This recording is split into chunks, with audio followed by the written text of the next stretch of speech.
Guys,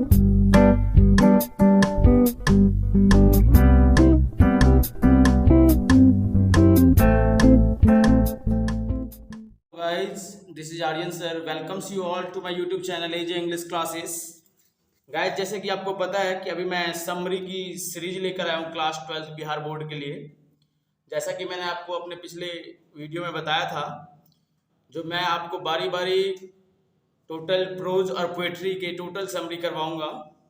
और पहला मैंने पोएट्री में से करवाया था sweetest love I do not go, जो कि जॉन डन के द्वारा लिखी गई है। और अभी मैं ये आपकी प्रोज की फर्स्ट जो समरी है इंडियन सिविलाइजेशन एंड कल्चर, जो कि महात्मा गांधी जी के द्वारा लिखी गई है। मैं लाइन बाय लाइन आपको पूरी की पूरी समरी एक्सप्लेन करूंगा। आप लाइन बाय लाइन इस चीज़ को आराम से रिवाइज करेंगे और इस चीज़ में आप परफेक्ट हो जाएंगे, परफेक्शन आ जाएगी अगर आप साथ ही साथ रिवाइज करते हैं। तो this is Indian civilization and culture has been written by Mahatma Gandhi. यह जो ऐसे है इंडियन सिविलाइजेशन कल्चर किसके द्वारा लिखी गई है? महात्मा गांधी के द्वारा लिखी गई है। He is the father of the nation, वे राष्ट्रपिता हैं। In his essay he has describe the salient features of Indian civilization and culture. और अपने इस निबंध में महात्मा गांधी जो है भारतीय सभ्यता एवं संस्कृति के मुख्य विशेषताओं का वर्णन करते हैं। गाइज अगर आपने चैप्टर को पढ़ा है तो आपको पता होगा कि महात्मा गांधी पूरे इस चैप्टर के अंदर, जो कि एक ऐसे है इंडियन सिविलाइजेशन कल्चर, इसमें भारतीय सभ्यता और संस्कृति के बारे में बात करते हैं। वे कहते हैं कि in his opinion the foundation of Indian civilization is very strong. उनके विचार में भारतीय सभ्यता संस्कृति का नींव बहुत मजबूत है। No one in the world can defeat it. दुनिया में कोई भी इसे पराजित नहीं कर सकता है। It has withstood on the test of time. यह समय की मांग पर खरा उतरा है।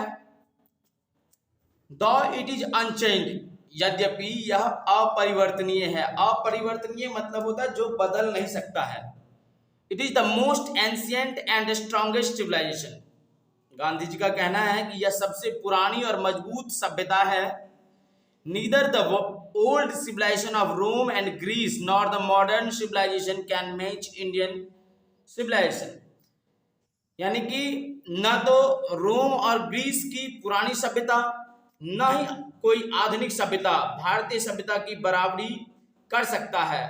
भारतीय सभ्यता की बराबरी नहीं की जा सकती है किसी भी सभ्यता से, चाहे वो रोम और ग्रीस की सभ्यता क्यों ना हो या कोई और दूसरी आधुनिक सभ्यता क्यों ना हो। तो गाइस गांधी जी का कहना है कि it is superior to other civilization of the world, कि दुनिया की और जितनी भी सभ्यताएं हैं इन सबसे यह अलग है, सबसे ये सुपेरियर है, उत्तम है, सर्वोत्तम है। Civilization is the code of conduct added to morality. सिविलाइजेशन के बारे में कहते हैं कि सभ्यता शिष्टाचार को दर्शाता है जो हमारे नैतिकता से जुड़ी हुई है।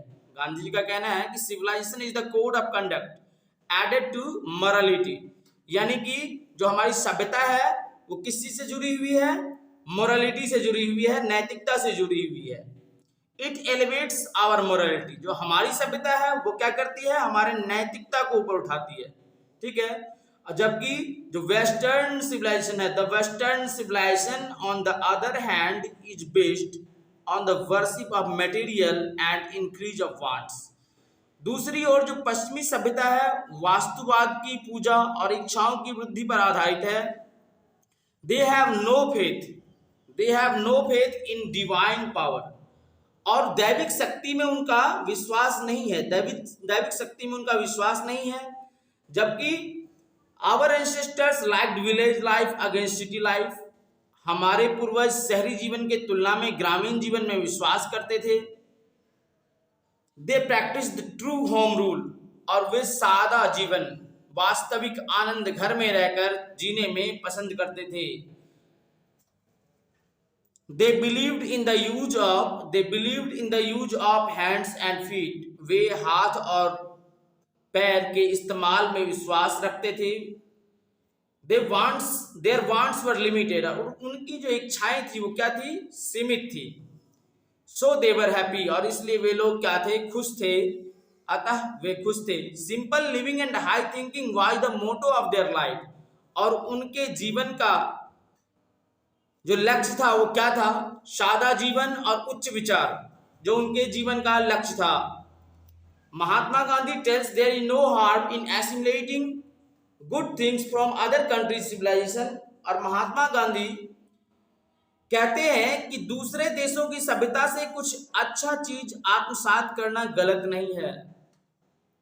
यस गाइस, अगर हमें कहीं से भी कुछ अच्छी चीजें सीखने को मिलती है तो हमें वो चीज जरूर अपनानी चाहिए। और यही बात महात्मा गांधी भी कहते हैं कि हमें दूसरी सभ्यताएं और दुनिया की जितनी सभ्यताएं हैं उनमें भी कुछ अच्छाइयां हैं, और उनके अंदर जो अच्छाइयां हैं, जो अच्छी बातें हैं, अच्छी चीज है, वो हमें जरूर अपनाना चाहिए।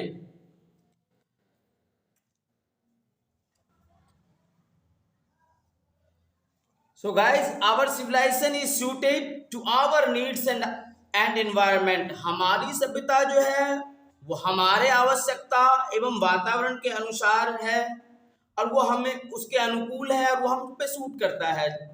Their civilization is suited to their needs, और उनकी सभ्यता जो है, उनकी सभ्यता मतलब किसके बारे में बात कर रहे हैं, वेस्टर्न सिविलाइजेशन की गांधी जी यहाँ बात कर रहे हैं। उनकी सभ्यता उनकी जरूरतों को और उनके वातावरण को सूट करता है, उसके अनुकूल है। Really Indian civilization has no parallel in the world, वास्तव में भारतीय सभ्यता के समांतर दूसरी सभ्यता दुनिया में नहीं है। यह आपके प्रोज का इंडियन सिविलाइजेशन एंड कल्चर, जो कि पहला चैप्टर, पहला लेसन है, rainbow part 2 class 12 Bihar board का जो सिलेबस है उसमें फर्स्ट चैप्टर का ये समरी था, और ये परीक्षा के दृष्टिकोण से बहुत ज़्यादा ही इम्पोर्टेंट है, और 5 मार्क्स का ये समरी आपको पूछा जा सकता है। तो गाइज आप इसकी तैयारी कर लें, और जहाँ कहीं भी अगर कोई कठिनाई हुई हो आपको, जब आप प्रिपरेशन करेंगे, पढ़ेंगे, और कहीं कोई परेशानी होगी तो इस पे मेरा नंबर दिया हुआ है, आप कॉल करके भी मुझसे हेल्प ले सकते हैं। बाकी आप कमेंट बॉक्स में सारे क्वेश्चंस पूछ सकते हैं, कोई भी क्वेरी अगर आपके मन में कोई डाउट हो तो क्लियर किया जाएगा उसे।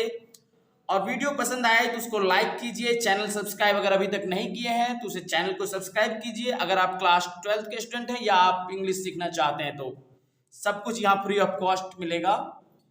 Thank you so much for being here and being in touch with me. God bless you, bye bye.